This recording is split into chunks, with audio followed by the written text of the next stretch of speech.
celebrating the power of possibility. I'm Dr. John Staley, and I believe and hope and know that anything's possible.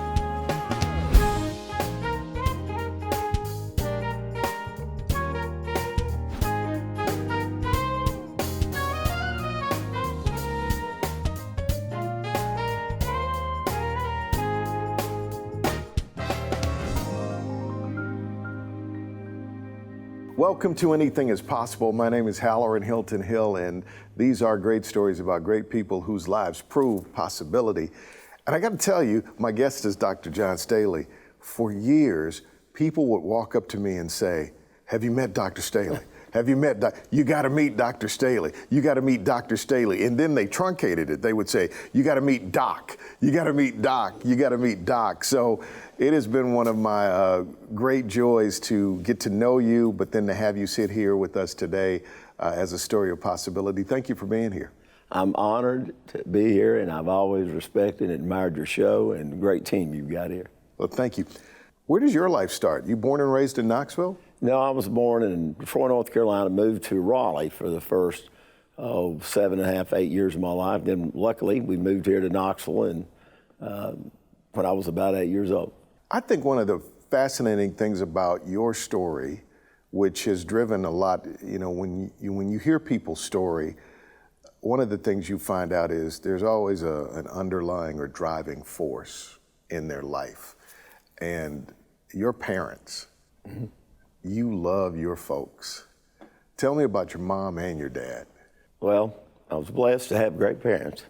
And Mom was more like a Pat Summitt kind of person. You know, she was always saying, you better strive to be number one. And for whatever you do, don't run your mouth before you achieve something. And she always said, when you're playing sports, which is my passion, and I was lucky to be blessed to be okay at it. What did you play? Football, baseball, and basketball. You know, baseball and basketball mostly, and then got into football. But she was a very interesting parent. She just said, always play ball, and if you must talk about it, do it. And I will say an interesting story about her ribbon pass. We were in a Little League ball game, winning 10-0. I think I'd hit a grand slam home run and had 2 outs in the bottom of the 6th inning with a no-hitter going. And the day before, I'd been playing in a basketball game that she'd asked me not to play in because her fear of getting hurt. I hurt my back. She knew it. And I walked 3 people. We were winning 10 or 12-0. And a guy had a grand slam that she didn't happen to like the mom very much for whatever reason. And she didn't speak to me for 3 days. Really? And she came in the 4th day. My dad traveled Monday through Friday. She said, son, all I ever want you to do is be at your best.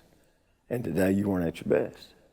And that resonated about the rest of your life. The rest of my life. And my dad just wants everybody to love him, and he wants people to be happy. And he's a perfect person that makes people feel good. So you got that mix of. I had. I had a driver, analytical, 2 dominant personalities with my mom, and I had an expressionist, amiable, some drive with my dad. He's allowed to drive because he was in the Candy Hall of Fame. So what's the Candy Hall of Fame? He sold Sam Walton his first goodie, you know, what do they call the goodie bears? Right. And he actually sold Babe Ruth before that, Baby Ruth. And you have to sell $40 million worth of candy, and he did. Wow. So he made it in the Hall of Fame. He was a manager also. So my mom was more of a driver, analytical. You got to make A's or you're not playing sports. Not B's, but A's. And Dad was more, son, I'm for you, whatever you do, and let's have a good time, have a good personality, and make people feel like they're somebody. Did you start out thinking that you would be a doctor? No, I never really thought. I wanted to do something that I thought would be worthwhile for people. And my original goal was to be a professional baseball player. But at Bearden my senior year, I tore my knee up, and those dreams ended when you're short and you have to have an anterior cruciate ligament. And I remember one day my dad came into the house because his boss had sort of reamed him out. He said, son, I don't have the money that some of your friends do that you're Sigma Chi with. You need to be a lawyer or a physician. And I said, okay. I realized that physicians healed people. And I did take the LSAT and make a 98 on it. And they still think I went to law school, and I didn't. And so I could say my natural calling was somewhat attorney related, but I went to med school, and I didn't really know if I was going to like it. And that was the biggest challenge in my life, because I had 2 surgeries, almost died, had a colostomy. But I've really enjoyed it, because I really enjoy emergency medicine and being able to help people. And so it's been a wonderful journey. Let's take a break. When we come back, I want to talk about that journey that you had, some of the ups and downs, because you evolved into a great businessman, founded a really fantastic company, now founding another company, and I want to see how that possibility emerged in your life. My guest is Dr. John Staley. More in a moment. Possibility powered by Pilot Flying J, Covenant Health, Home Federal, and the Knoxville News Sentinel. Coming up. And I just thought, there's more to just sitting around here and enjoying the fruits. I want to still there's something left for me to do. You mentioned in the walk up to becoming a doctor, you said you had to have a major surgery. You ended up with a colostomy. What happened? Just swallowed a fish bone and studying with my schoolmates, and it just went from one thing to the other. But it was a humbling experience, and it really taught me the value of being in shape mentally, spiritually, and physically. And as all things we learned, it was a blessing in disguise. It really taught me, as in life, you're always going to go through challenges and ups and downs. And it's like the old Bob Nailing maxim about life, to try to win a football game: play for and make the breaks. If one goes your way, score. But if the breaks or the game don't go your way first, don't get up and put on steam. So in life, you just got to get off the mat, suck it up sometimes, be thankful for your blessings and go on. So it was a really good experience, because it taught me the value of people with abdominal pain, because it's the great masquerader. And as an ER doc, I always became the best abdominal percussion person everybody, because rebound tenders means there's something going wrong. And although I may not have always diagnosed the exact gallbladder problem or ulcer problem, I never sent anybody out, because I got sent out, unfortunately, the first time I went in for that. And it really was a good lesson on, when I get to be a physician, I want to make sure I really hone in on that and do that right. So you attend the University of Tennessee. Where'd you go to med school? Went to UT Med School. Right, so you finished the med school, and then you decide, I'm going into the emergency room. Well, I didn't know exactly when I finished, and I was lucky. I loved all parts of medicine. And that's the great thing about emergency medicine, is you get to practice all parts. And I just was blessed to train under Dr. Lynn Massengill, Randall Dabbs, and John Minchie. Great guys. Who were my mentors. And I learned different techniques and talents and from them, tried to emulate a little ball. I was not as great a physician as they are, but I was good, I was okay, but they're mentoring. And then we went on to go our separate ways initially, and they had Southeastern Physician Emergency Group, and I started my own company down in Roane Medical Center, called Emergency Coverage Corporation. Later on, after competing for 4 or 5 years, we joined hands to become Team Health. What is Team Health? Team Health is I was blessed to be a co-founder along with those gentlemen. Team Health is one of the largest one-stop solutions for being a hospital partner in the United States, because we provide 8 or 9 different service lines, like emergency medicine, hospitalists in the hospital, if they need anesthesiologists. So the hospital just contracts with Team Health. Team Health provides the people and what supports management. the people. It's not just people. Right. It's management, and that's the key. We are a diversified management company, and we were blessed to achieve the first risk management governmental acknowledgement, because we spent a lot of time and effort and money training our physicians to be better in liability cases, and we did have the lowest liability around for any kind of emergency room group. Team Health is a really big deal. Did you know you were going to build a big company like that? No, I think only Lynn knew that. That was his dream, and we followed the Pied Piper, the Michael Jordan, and LeBron, and he is that. And we had our roles. Randall Dabbs, of course, could have been Larry Bird, and I might have been Magic Johnson, but we did what the big boss told us to do, and that was good because you have to have one real leader. Now we were leaders. How big is that company in terms of revenue and scale and employees now? I really resigned from the company in 2015, but I think it's over $4 billion, and it may be $5 billion at this point. Dadgummit. Now, you are a creative entrepreneur, though, because as you're doing this, I understand you own a sports team, you helped launch the career of Kenny Chesney and maybe others, you had a restaurant, and now you've launched another company. Kind of walk me through how you started to move and do all this other stuff.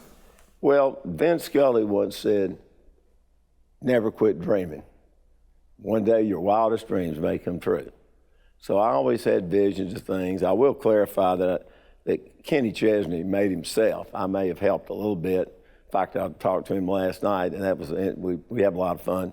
Great person, a giver in life. Helped St. John's where you stayed some to be an island, so just a wonderful person. Regarding the professional sports teams, I kind of got into it in a sideways note. One of my acquaintance friends was having problems in the 90s, if you remember, developmental business, where the real estate went down and he had to meet some payroll situations. And I got into that thing sideways and then wound up inheriting the Knoxville Cherokees.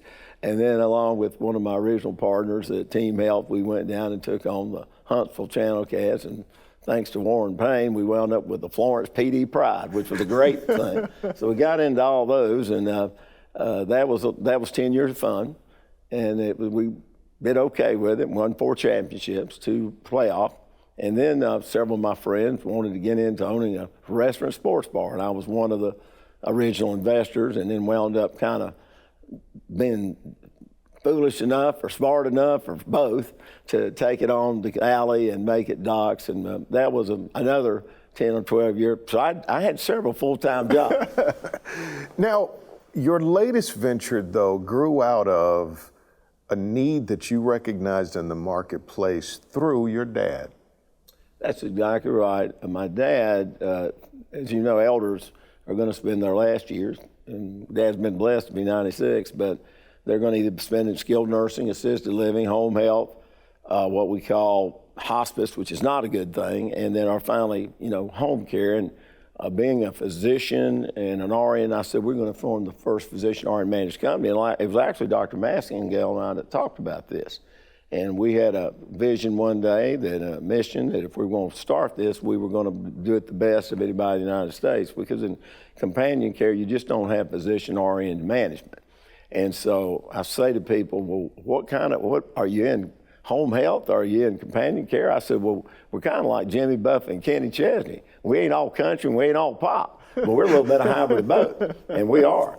And really it comes out of trying to do something good for the home, and COVID accentuated that people really do want to stay at home versus being in another place if they can.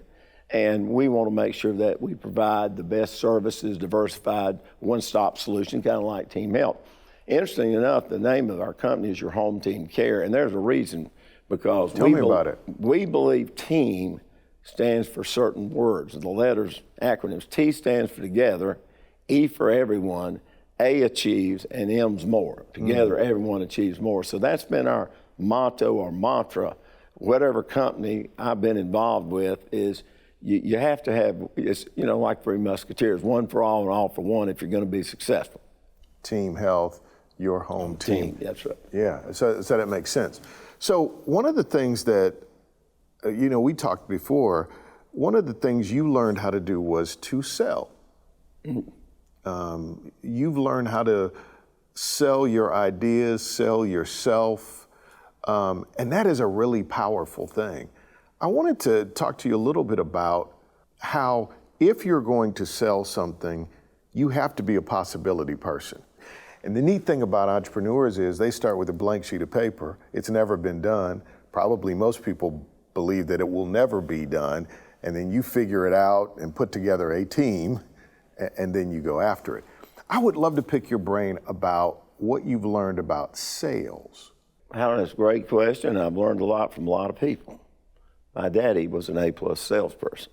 So you have to have a little that gene, a little bit natural. It's kind of your personality type. I learned that Mr. Haslam, James Sr., told me one of the greatest stories ever. He said, Captain, that's my nickname in college, everything you do in life is sales. He said, if you ask somebody out, you're trying to influence that person. Whatever you do in life, you're trying to make your product or whatever it is better. And he's so right about it. Sales is not some car person running around trying to give a low. It is about believing in what you're doing, having a great product to help people. Right. And then having the passion to recognize if it's good for them, we're going to give you options. Let's take a break right here, because when we come back, I want to dig into what you've learned about life through that.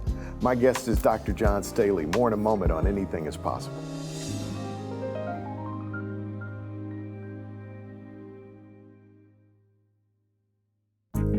How do you maintain your enthusiasm for life and ideas? Because I see you quite often. Our paths cross quite often. And you always just have this forward passion to your life. Mm-hmm. You seem to be excited about life. Two or three things. First of all, when you almost die, like I did when in med school, when my friend David Allen, who's a former cornerback, who now is a urologist, called my dad and said I had a 50% chance of dying. You better appreciate every day. So one of my mottos in life is you only live life once, but if you live it right, once is enough. So I believe that every day is a holiday and every day is Saturday night. Now that doesn't mean you go out and stay out to 2 a.m. or, do these things you're not supposed to, but I mean, you ought to appreciate the Lord for giving you the opportunity. And thirdly, I think, besides praying 3 times a day, that Jim Valvano nailed it in his speech prior to his death, which we all heard about the ESPN great Valvano cancer research. He said every day you need to do 3 things in life. You need to think, you need to laugh, and you need to be drawn to some sort of passion. Whether you cry or whether you get fired up about something like the great coaches, Saban or Pat or whatever, just get passionate about something. And I thought that was very prolific words to live life by. Do you ever see yourself retiring? I tried it once. I tried it for about 2 years. I had 4 surgeries. I was blessed to travel to Europe and those things. And I just didn't find myself being a contributor. I helped write a book with some other people about leadership. And I just thought, there's more to just sitting around here and enjoying the fruits. I want to still there's something left for me to do. So you like to be in the game. That's right. And Lynn and I and Randall and others started a company to take care of people, basically coming in the emergency room and helping them get out of there healthy. But what I wanted to do is finish the work up so we become the one-stop solution for people to be able to live at home.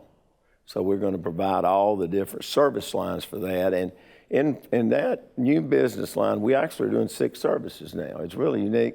The hospitals, because of the need and lack of RNs and enough CNAs, have hired us to help them provide sitters to help prevent combative or psychiatric patients doing things. Then COVID hit, we got into the screening business. And now, because of the lack of nurses, we're providing CNAs and LPNs and RNs for hospitals. And so there's a niche, we believe, to help hospitals, help people at home, and that game's not going to end. So I really enjoy seeing my dad be 96. I know with my joint problems, I probably won't see that time, but it's so passionate to have a person that you be so passionate about life that he is, and he still works to coach me. Before we get away, let's talk quickly about sports. I know what your favorite college football team is. Tell me your favorite teams in all sports. Well, I'm very passionate about my favorite team. First of all, the University of Tennessee, which I've been blessed to give them a lot of money to, and I hope someday we'll get back in the sports we should be in, great at. But I've grown up a lifetime Boston Celtic fan. Really? I really do believe Boston Celtics have really set the standard for professional teams, because if you go back through their long history, only one time did they ever have one player lead the league NBA in scoring, and that was Tiny Nate Archibald, who they obtained from Buffalo in a trade. Larry Bird, Russell, the greatest winner of all time with the most rings, they were all about winning and all about teamwork. And I think a lot of where we got the team, whether it's Lynn, Randall, and I, or Kenny Chesney with his great team, now Randall's a Faker fan, I call him, but we're all Celtic fans. Faker fan. So all right, so we got I'm passionate about. I grew up a New York Yankee fan. Oh. In fact, I have a ring that when I resigned, they gave me for the last championship in '09. But I really became a Todd Helton fan in Colorado, and then of course we all love Peyton. That's that, and my favorite hockey team. I got into hockey because of Wayne Gretzky, the greatest. Actually, Muhammad Ali is my idol, the greatest, but Wayne's called the greatest in hockey. I'm very passionate about my teams, particularly the Vols. Dr. John Staley, you definitely are a person of great possibility. Thank you for sharing your story of possibility with us today, and I wish you all the best as you go forward, because I know there are many new horizons that you will cross. Thank you for being here today. I'm humbled and honored, and I hope we all have our good health, and thank you, Alan. You've done a terrific, amazing job, and you have an awesome team here together. Everyone achieves more. So thank you guys for allowing me to be here.